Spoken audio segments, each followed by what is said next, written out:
یہ روزے کو دنیا میں ہی جو کیش کروانا چاہتے ہیں اور ادھر ہی وہ چاہتے ہیں کہ جی ان کو فائدہ مل جائے اور لوگ ان پہ رحم کھائیں، ترس کھائیں، قابل رحم سمجھیں، ان کے بارے میں کیا کہیں گے؟ حدیث میں یہ تو آتا ہے کہ روزہ رکھو، اگر کوئی تم سے جھگڑا کر رہا ہے، کوئی زیادتی کر رہا ہے، کوئی بدتمیزی کر رہا ہے، تو اس کو کہہ دیا میرا روزہ ہے۔ اللہ کے پاس وہ عمل پہنچے گا جو اللہ کے لیے کیا گیا ہے۔ جو عمل بغیر نیت کے کیا جاتا ہے وہ عادت ہوتی ہے۔ ليزاريهم كلت تظاهر ما فيهم فبدت شخصا آخر كي يتفاخر۔ السلام علیکم جی، آج 8واں روزہ الحمدللہ اللہ نے ہمیں توفیق دی کہ خیر کی بات آپ سے کر رہے ہیں، اور 7 روزوں کے سارے پروگراموں کی جو فیڈ بیک آئی ہے وہ بڑی خوبصورت ہے۔ یہ پروگرام اپنی نوعیت کا ایک مختلف پروگرام اس لیے بھی ہے کہ مختصر ہے، اس میں روز آپ کوئی وہ ٹیک ہوم لیسن لے لیتے ہیں، گھر جاتے جاتے کوئی سبق سیکھتے ہیں، اور یہ اسباق، یہ لیسنز آپ کے کام آتے ہیں، اور پریکٹیکل باتیں ہم کرنے کی کوشش کرتے ہیں، ایسی باتیں جن پہ عمل کیا جا سکے۔ آج جو میرا موضوع ہے، یہ موضوع کہہ لیجئے شاید یہ سارے موضوع رمضان کے شروع میں ہی ڈسکس کر لینے چاہیے۔ یہ اس کریکٹر کے بارے میں ہے۔ کئی ہمارے ایسے دوست احباب زندگی میں لوگ ملتے ہیں جو روزہ رکھ لیتے ہیں اور وہ سمجھتے ہیں کہ ہم نے کوئی احسان کر لیا، ہر جگہ بتاتے پھرتے ہیں کہ میرا روزہ ہے، گھر والوں کو بس ہر وقت وہ ہر بات پہ کہتے ہیں کہ تو نہیں پتہ میرا روزہ ہے، اور ایک سیلف پٹی، ایک قابل ترس بننا دنیا کی نظر میں، اور پھر اس روزے کے عوض لوگوں سے یہ امید باندھنا کہ وہ رحم کھائیں۔ پھر دفاتر میں یہ کامن کریکٹر ملتا ہے کہ لوگ کام نہیں کرتے، ہاتھ پہ ہاتھ دھر کے بیٹھے رہتے ہیں، پنجابی کہتے ہیں تیلا نہیں توڑتے، کوئی چھوٹا سا کام بھی نہیں کرتے، اور ٹائم گزار کے تھوڑا سا آ جاتے ہیں جی میرا روزہ ہے، یعنی روزہ ہے تو کام نہیں کرنا۔ میں آج کے موضوع کو تاریخ اسلام کے ان واقعات کے ساتھ بھی جوڑنا چاہوں گا جن میں جنگیں بھی تھیں، اور روزوں میں اگر جنگ آئی ہے تو روزہ رکھ کے جنگ لڑی گئی ہے، اور جو صحابی رسول تھے، اللہ کے رسول صلی اللہ علیہ وسلم کے ساتھی، وہ ہر طرح کے چیلنج کے باوجود بھی روزہ رکھ رہے ہوتے تھے۔ ہمارے ہاں یہ جو مزاج آیا ہے دفاتر میں، گھروں میں، یہ روزہ رکھنے کے بعد یہ امید کرنی ہے کہ کرنا کچھ نہیں ہے۔ کئی ایسے مہربان دوست ہیں جو پورا دن سوئے رہتے ہیں، صبح سحری کھاتے ہیں، تقریباً کوئی دن کا 2/3 حصہ، 2/3 مینس کہ 66% پارٹ وہ سو کے گزارتے ہیں، اس کے بعد اٹھتے ہیں، 2 نمازیں اکٹھی پڑھتے ہیں، اور پھر افطار کر کے پھر اپنا دن اصل میں ان کا شام کو ہی شروع ہوتا ہے، اور گھومتے پھرتے پھر کرتے کرتے سحری کھا کے دوبارہ سے پورا دن سوئے رہتے ہیں۔ یہ اس طرح کی جو روٹین ہے اس پہ بھی بات چیت کریں گے، بٹ سب سے پہلے یہ روزے کو دنیا میں ہی جو کیش کروانا چاہتے ہیں اور ادھر ہی وہ چاہتے ہیں کہ جی ان کو فائدہ مل جائے اور لوگ ان پہ رحم کھائیں، ترس کھائیں، قابل رحم سمجھیں، ان کے بارے میں کیا کہیں گے آپ؟ بسم اللہ الرحمن الرحیم، الحمدللہ رب العالمین۔ شاہ جی، اب بات آپ چونکہ آپ کے پاس ماشاءاللہ اتنے موضوع ایک دم آپ گھڑ لیتے ہیں، موضوع کو خود ہی 1 منٹ میں بنا لیتے ہیں کہ موضوع بن گیا۔ اب دیکھو، یہ ایک بہت بڑا لیسن، قرآن بھی حدیث بھی، جتنی بھی آپ اگر اسٹڈی کریں گے نا، تو اس میں اللہ کے ہاں ہر وہ عمل پہنچے گا، اللہ کے پاس وہ عمل پہنچے گا جو اللہ کے لیے کیا گیا ہے۔ جو اللہ کے لیے عمل نہیں کیا گیا، جس میں دنیا سے کچھ چاہنا ہے یا کچھ لینا ہے، کرنا ہے، تو وہ اللہ تبارک و تعالیٰ کل حدیث میں آتا ہے کہ کل قیامت والے دن جو عمل اللہ کو راضی کرنے کے لیے کی نیت سے نہیں کیا گیا، دیکھو نا، جو سب سے ایک حدیث ہے، آپ نے ہزاروں دفعہ سنی ہوگی، انما الاعمال بالنیات۔ یہ حدیث میں سب نہیں سنی ہوگی یہ حدیث، بالکل ٹھیک۔ اب اس حدیث مبارکہ، یہ سب سے پہلی حدیث ہے بخاری شریف کی غالباً، تو اس کے بارے میں علماء کرام یہ کہتے ہیں کہ یہ 5 لاکھ حدیثوں پہ بھاری ہے یہ اکیلی حدیث۔ اللہ اکبر، اللہ اکبر۔ دیکھو، ہر عمل سے پہلے اس کی نیت کرنا ضروری ہے، ٹھیک ہے کیونکہ جو عمل بغیر نیت کے کیا جاتا ہے نا، بڑی امپورٹنٹ بات کرنے لگے جی سر، یہ آپ سننے والے بھی سن لیں۔ آپ جو عمل بغیر نیت کے کیا جاتا ہے وہ عادت ہوتی ہے، جو عمل نیت سے کیا جاتا ہے یہ عبادت ہوتی ہے۔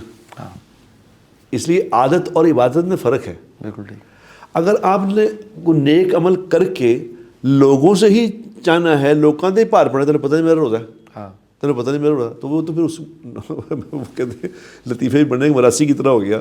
وہ ایک مراسی نے روزہ کوئی نہیں رکھا، روزہ کوئی رکھا ہی نہیں، تو عید آ گئی، تو عید والے دن صبح ہی صبح کہہ رہے بیوی کہ فٹافٹ سیویاں پکا لا یار، انہوں نے کہا بچوں کو تیار تو کر رہے ہیں نماز کے لیے تو سیویاں پکا لیتے ہیں. وہ فٹافٹ کر, میں نے بھوک لگی سویرے سویرے سیویاں پکا.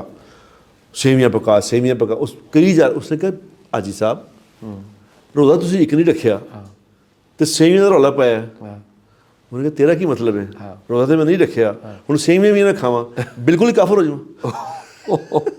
اللہ کی پناہ. تو پھر وہ تو یہ اسے حساب ہو. اصل میں تو جو عمل بھی کرنا ہے وہ تو اللہ کو راضی کرنے کے لیے کرنا ہے, اور اللہ کو راضی کرنے والا جو عمل ہے, شاہ صاحب یہ بات یاد رکھنا, صحیح اس عمل کی وہ قیمت ہے ہاں جی. کہ وہ جو کل ایک پروگرام نے کیا تھا نا ہم نے سخاوت پہ, اس میں ایک واقعہ بیچ میں سے رہ گیا تھا, میں بیچ میں یاد کرنا کہ اللہ کے لیے عمل کرنا کیا ہوتا ہے. کہ حضور اکرم صلی اللہ علیہ وسلم کے پاس ایک مہمان آیا, تو آپ نے کسی سب سے کہا کہ بھئی یہ مہمان ہے تو کوئی اپنے گھر میں, پہلے اپنے گھر میں چیک کرایا, سارے گھروں میں کسی میں کچھ نہیں تھا. کہ دوسرے کسی نے پوچھا کہ ہے, کسی نے کہا کسی کوئی کچھ نہیں, کسی کھانے کے لیے. ایک صحابی نے کہا یا رسول اللہ میں اس کو اپنے مہمان لے جاؤں گا, اپنے گھر لے جاتا ہوں. وہ اپنے گھر لے گئے اس کو, اور جا کے بیوی سے پوچھا کہ اللہ کے رسول کا مہمان آیا, اللہ کے نبی کا مہمان آیا, ہم کتنے خوش قسمت ہے کہ اللہ کے نبی نے ہمارے گھر مہمان بھیجا, تو کچھ کھانے کو ہے.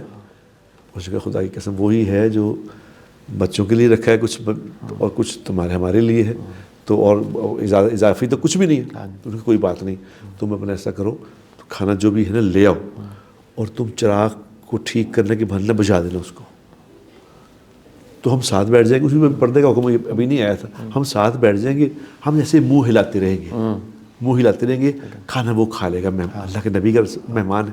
اور کہا ٹھیک ہے ایسے کر لیتے ہیں. صحیح. تو اس بچوں کو سلاسلو دیا اس نے, اچھا جی. کھانا لے کے آ گئی, کھانا لا کے رکھ دیا. اب کھانا لا کے بچہ ٹھیک کرتے بجھا دیا.